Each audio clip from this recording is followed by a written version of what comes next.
तक एक भी पैसे का हेरफेर कहीं नहीं मिला, कहीं से एक भी पैसा नहीं मिला।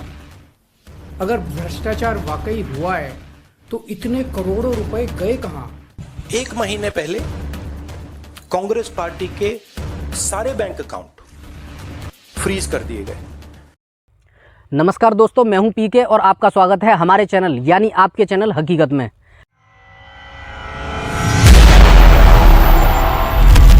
आज मैं 5 क्वेश्चन करूंगा, 5 क्वेश्चन और उनके जवाब भी दूंगा। और सबसे पहला सवाल, एक ऐसी सरकार जिसका मुख्यमंत्री लोगों के लिए बेहद लोकप्रिय हो, जिस प्रकार से यूपी में गवर्नमेंट है भारतीय जनता पार्टी की, उसी प्रकार से दिल्ली में गवर्नमेंट है आम आदमी पार्टी की, जिस प्रकार से बीजेपी के मुख्यमंत्री माननीय योगी आदित्यनाथ जी की लोकप्रियता है यहाँ पर यूपी में, सेम उसी प्रकार से दिल्ली में अरविंद केजरीवाल की लोकप्रियता है। लेकिन उनके साथ में ऐसा व्यवहार ईडी द्वारा किया हुआ है, क्या ये सही है? इसका जवाब भी मैं दूंगा, आगे सुनते जाइए। और दूसरा क्वेश्चन है, क्या जिस व्यक्ति पर हाई कोर्ट में पैरवी चल रही हो उस व्यक्ति को गिरफ्तार किया जा सकता है? क्या कानून में ऐसा कोई प्रावधान है, और खासकर जब वो मुख्यमंत्री के पद पर बैठा हो?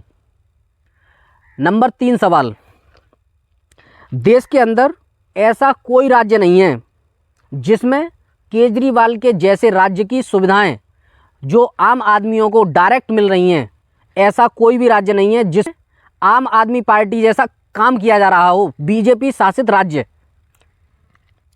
नंबर 4, आखिर जब चुनाव सामने है, अगले 1-2 महीने में चुनाव होने हैं, ऐसे टाइम पर अगर केंद्र की एजेंसियां विपक्ष के सारे नेताओं को जेल में डाल देंगी तो फिर ऐसे लोकतंत्र बचेगा? नंबर 5, केंद्र सरकार ने कांग्रेस पार्टी के खाते बंद कर दिए हैं। जाहिर सी बात है कि लोगों तक पार्टी पहुंचेगी नहीं, क्योंकि एडवर्टाइजमेंट उस हिसाब से नहीं होगा। हमारा पहला सवाल था, जिस राज्य का मुख्यमंत्री लोकप्रिय हो ऐसे व्यक्ति को ईडी ने गिरफ्तार किया है।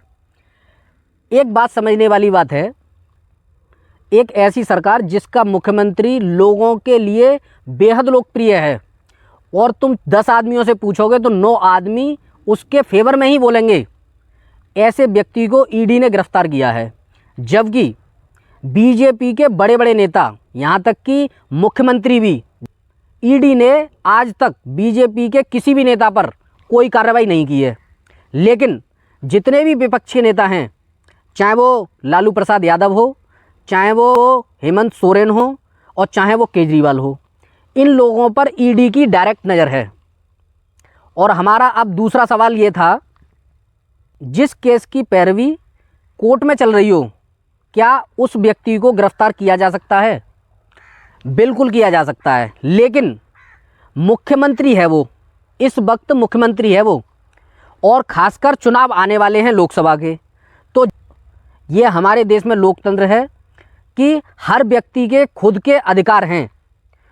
नेताओं के ज़्यादा हैं, आम आदमी के थोड़े से कम हैं, लेकिन नेताओं को राहत मिलनी चाहिए, खासकर उन नेताओं को जो नेता वाकई में पब्लिक के लिए काम करते हैं। तो मानना तो ये है कि राहत मिलनी चाहिए थी, लेकिन फिर भी हाई कोर्ट से राहत अरविंद केजरीवाल को नहीं मिली है। हमारा तीसरा सवाल था, जिस प्रकार से सुविधाएं हैं दिल्ली में आम आदमी के लिए, क्या उस प्रकार से किसी और राज्य में जो कि बीजेपी शासित राज्य हो, जहां बीजेपी का मुख्यमंत्री हो, जहां बीजेपी की सरकार हो, क्या ऐसी योजनाएं वहां पर हैं?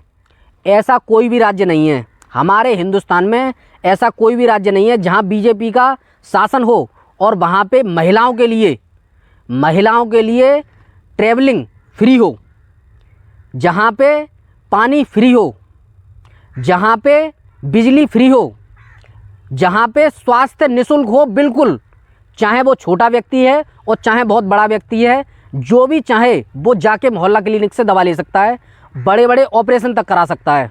ऐसा कोई भी बीजेपी शासित राज्य नहीं है। लेकिन फिर भी ईडी, सीबीआई और ये सारी जांचें विपक्ष के नेताओं पर पड़ती हैं। केस ईडी ने दर्ज किए हैं, उनमें से 95% केस विपक्ष पार्टियों पर हैं। हमारा चौथा सवाल था कि चुनाव सर पर हैं, अगले 2 महीने में चुनाव होने हैं। क्या ऐसी दशा में ईडी की कार्रवाई, सीबीआई की कार्रवाई विपक्ष के नेताओं पर सही है और इससे लोकतंत्र बचेगा? ऐसा बिल्कुल भी नहीं है। कार्रवाई सब पर होनी चाहिए, लेकिन कार्रवाई का एक समय होता है और उसके लिए नेताओं के लिए खासकर राहत मिलती है बहुत। लेकिन केंद्र में बीजेपी की सरकार है और बिल्कुल भी नहीं चाहेगी बीजेपी कि उनका विपक्ष का नेता कोई भी उनसे आगे बढ़े या केंद्र में सरकार बनाए, चाहे वो गठबंधन की क्यों ना हो। आप सोचिए, आप किसी परिवार के बैंक अकाउंट फ्रीज करिए, किसी व्यक्ति के बैंक अकाउंट फ्रीज करिए, किसी बिजनेस के बैंक अकाउंट फ्रीज करिए, किसी भी संस्था के बैंक अकाउंट फ्रीज करिए, होता क्या है? एकदम खत्म हो जाता है। अगर आपने किसी परिवार का बैंक अकाउंट फ्रीज कर दिया, भूखे मर जाते हैं। वो कांग्रेस पार्टी के साथ किया जा रहा है। 1 महीने पहले ये हुआ और किसी संस्था ने, हिंदुस्तान की संस्था ने, किसी कोर्ट ने, किसी इलेक्शन कमीशन ने चूं तक नहीं कहा। सब ड्रामा देख रहे हैं। हमारा 5वां सवाल था कि कांग्रेस के खातों को बंद करने की क्या ज़रूरत पड़ी है, क्यों? उसका एक रीज़न है। उसका रीज़न क्या है?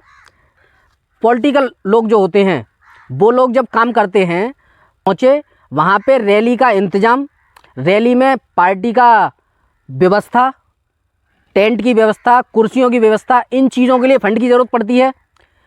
आप इस बात को एक छोटे से एग्जाम्पल से समझिए।